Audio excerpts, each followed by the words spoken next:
And then the good episodes, they just keep coming right after this. Now we have How to Rock a Good Deed.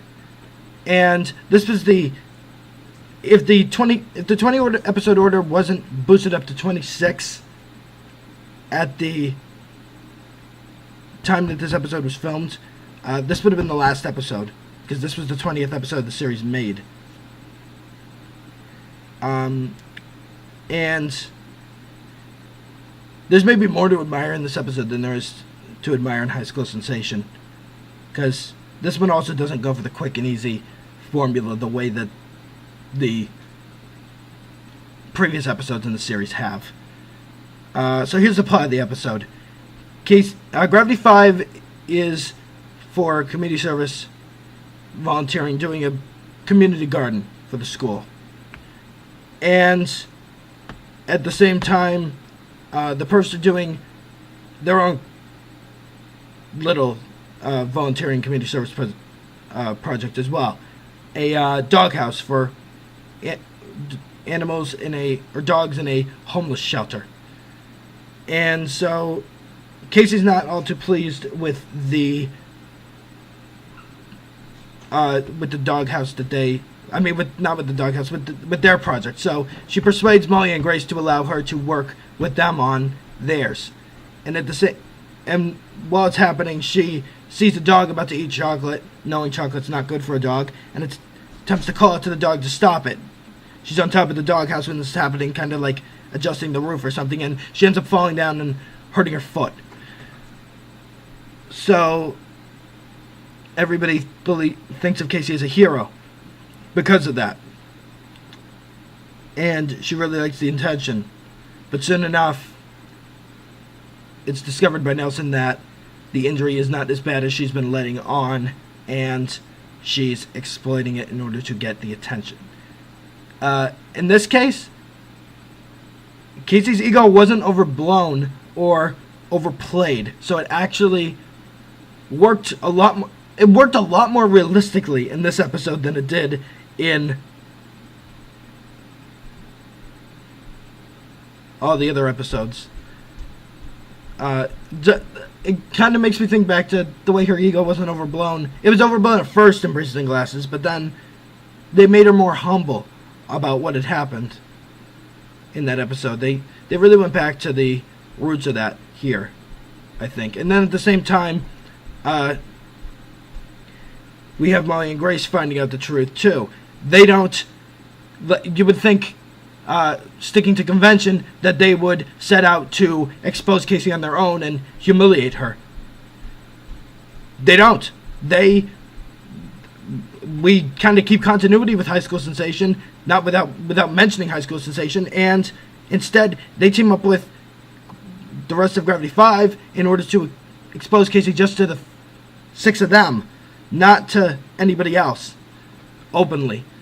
So just to confront her about lying and figure out why she did it.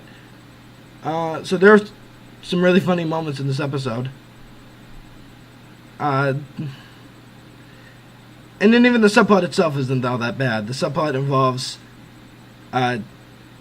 Stevie likes this guy, and she believes that he's not interested in her because she's always around Xander, Nelson, and Kevin.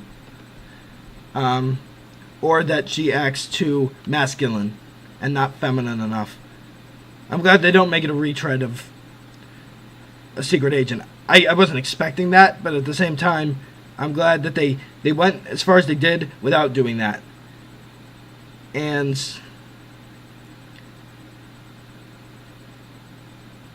just the overall structure of the episode itself, the fact that they're not being conventional with the formula that they stuck to before. Just like with High School Sensation. That is just so incredibly refreshing and such a pleasant thing. It's really something to admire. And as well as that, we get another Zolly moment. We have Molly and Xander high five, and after he's been working on the compost, she goes, "What's that on your hand?" And he goes, "I think we both know the answer to that." And then she looks horrified and she wipes it on this is the new shirt!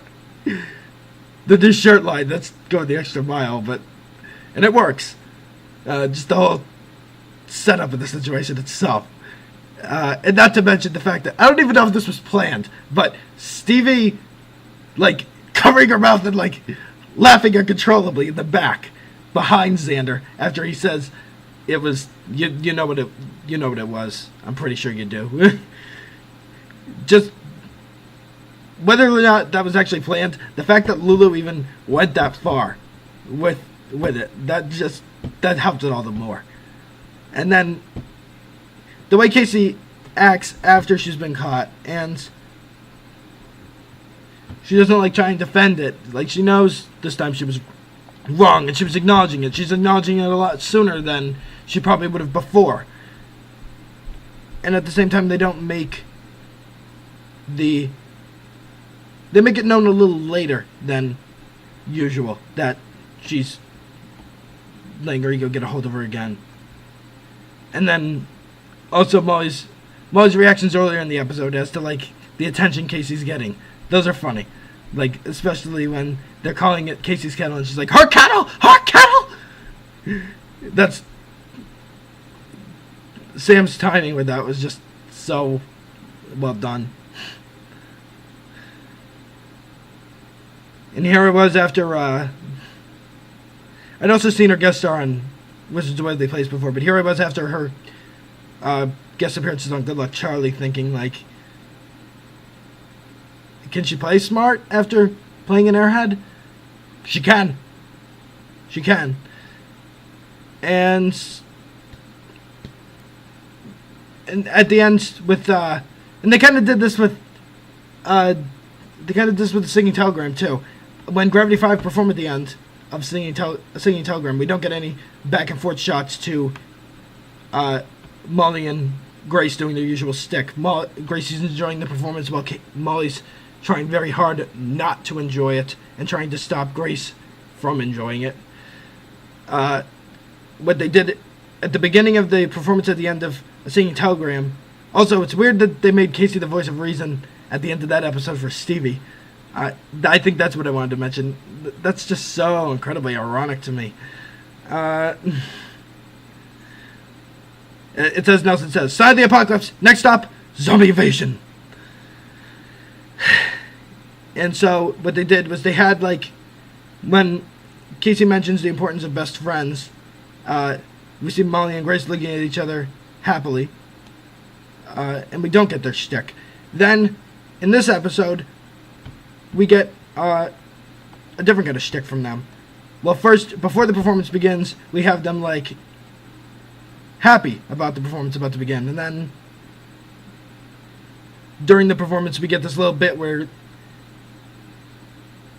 Grace is using all these alliterations in order to help collect the money for the animal shelter. And that works. That works really well, especially with Molly's delivery. How many of those you got? And then, at the end of the performance, as it's ending, we get them, like, nodding their heads happily, indicating they enjoyed the performance. That's, once again, the fact that, like, it's starting to show a change in tone for this show, and how much it's improved since it first began, and how much it probably could have improved going forward. So, once again, it's very admirable that it played out like that. It's a really, really good episode. Probably a great one. So once again, catch you guys on the flip side for the next one.